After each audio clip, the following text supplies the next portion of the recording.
Anime is in a crisis. People just don't realize it yet. The anime community is unhappy. It's frustrated, unsatisfied, confused. Anime creators are unhappy, frustrated, unsatisfied, confused. The anime industry, the entire otaku market is under attack right now, and we are literally doing nothing about it. At this rate, anime could literally be in tatters in the near future, like Hideaki Anno warned. Said that's not going to happen in 20 years. Could be 10. Could be 5. Could be 3. At any rate, it's happening right now. There are 3 acute issues that are quickly tearing apart the industry, both east and west, and then one overarching problem to sum it all up. Problem 1, the proliferation of low-ass quality reviews. The internet is literally inundated with low-quality anime reviews. People who don't even understand critical analysis 101. Reviewers so arrogant that they haven't noticed that they're not even in the right fucking ballpark, that they're not even playing the right fucking game. 2, which is a compound problem. Lack of education on how art actually works, and lack of quality criticism. Digibro is the best anime reviewer out there. A lot of people have accurately come to this assumption. You know what that means? It means that the best there isn't even satisfactory, isn't even entry level. This is not a personal attack on Digibro or anyone. This is objective. And now, this is objective whatever the fuck. One's ability to understand quality is something that must be honed and trained.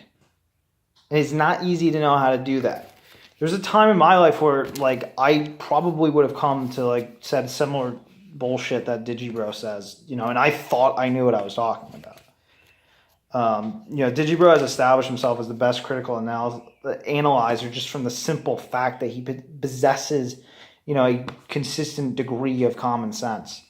In other words, we're in a drought of quality so bad that common sense has literally become an oasis of quality. 3. Problem 3. There's a sick, greedy group of people, a perpetrator, with nefarious intent aimed at the anime industry. There was an attempt to usurp the anime industry just recently. Flying Colors Foundation, more on that in a minute. And there's another chronic attack on the industry, My Anime List. Digibro's video, There Is Too Much Anime, nearly every minute of this 8-minute video is filled with constant references to the inane numbers produced by the My Anime List features.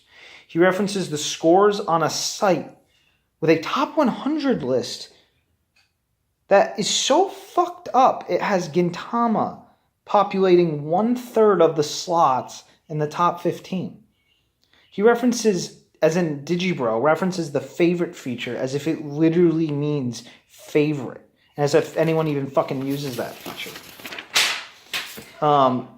The Flying Colors Foundation, which was pegged for collecting data with the intent on selling, was a non-profit organization formed by Korean Americans, one of whom works for Loot Crate. And trust me, Loot Crate is not a friend of the industry, despite what they might look like.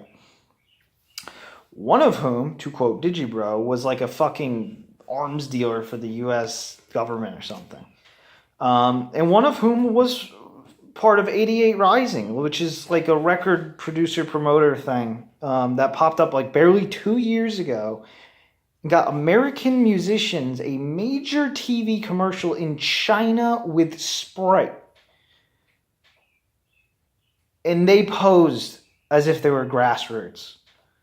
We have not seen the last of this. These things are fucking Hydra heads. Flying Colors will come back in some form. I mean, look at shit like Anime for Humanity. I mean, come on. if I'm signaling conspiracy theories and alarms in your head right now, conspiracy theory alarms, if you're thinking I'm reading too deeply into this, grow up. This isn't high school and college where everyone plays by the rules and plagiarizers get caught and the best man wins, gets the awards, whatever. It's the real world where people cheat, people lie, and the bad guys win all the time. If you look at insidious market takeovers throughout history, you will find a common formula that the perpetrator likes to use. I call it the 4 steps to subjugation. 1. Zeitgeist. Subtly influence the market demand. Make them start thinking they want something out of the industry that they don't actually give a damn about in reality, while telling them they don't want the things they actually do. 2. Panic. Make the consumers and the creators nervous by telling them that the products aren't catering enough to the demands that the perpetrator themselves has created the illusion of. Fake demands. 3. Consolidation. Convince the industry that the only way to succeed and deliver on these, illusory market demands is to consolidate resources into a few central units. And step 4, and if you get to step 4, you're fucked. Vaporization. Weed out any creative freedom from these now easily controllable, consolidated units. Dissolve the identity of the subculture and globalize. These are the tried and true steps used by the perpetrator to pollute and control a market. They did it to literature way back in the day, and they did it to video games at the turn of the century. Let's see these steps applied to anime. Zeitgeist. People are tired of recycled, low-budget cash grabs by these studios taking advantage of stupid otaku and weebs who will slurp up whatever bullshit you throw in front of them, as long as it has all the tired, stupid tropes that make them happy. Sound familiar? If you agree with this statement in any way, shape, or form, then you're either brainwashed or the very perpetrator themselves, or you're not even a fucking proper otaku. Panic. The industry isn't making enough money. There aren't enough new blood animators. There are too many studios making too many shows. The balloon is going to burst. Quality isn't what it used to be. All of these statements are here to instill panic. Panic in the consumer, and especially panic in the creators. Consolidation. The only solution to revitalizing this dying industry is to get rid of the crap and funnel the resources going into the productions that actually matter. Funnel it into the productions that actually matter, that the fans actually want. Digibro literally said that. Like, in his recent video. Like think about that for a second. Does that sound right? Vaporization. Let's make anime mainstream. This statement is code for let's fucking kill otaku culture. And they've already done this in the past. The Big Six ruled literature publication until recently, and they're trying to get that rule back. Look at Square Enix, Konami, Capcom, and just the sea of dead video game studios. And this brings us to our overarching problem to sum them all up. Identity. Art is found on identity. Culture is found on identity. Otaku media and otaku culture are both found on identity. The perpetrator has instilled something in us insidiously. Otaku guilt. They've made us ashamed to be otaku. They've made us hate ourselves. They've made us attack our own identity. And we cannot stand by and let them keep doing this shit. Stand up for yourself. Stand up for your fucking culture. Stand up for your identity. Because the perpetrator's out there.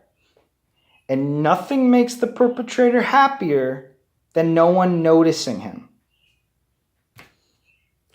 Jikai. I will be releasing a quick and dirty crash course on how art actually works. This will give even the most ignorant pleb something to stand on when judging the integrity of like a critic. You know, it will make you a fucking god, in other words. Spread the word. Subscribe. Show this video to everyone. Your sharing of this video immediately reduces the rate at which the perpetrator advances. What they fear is education. Kimi wa toki no namida o miru.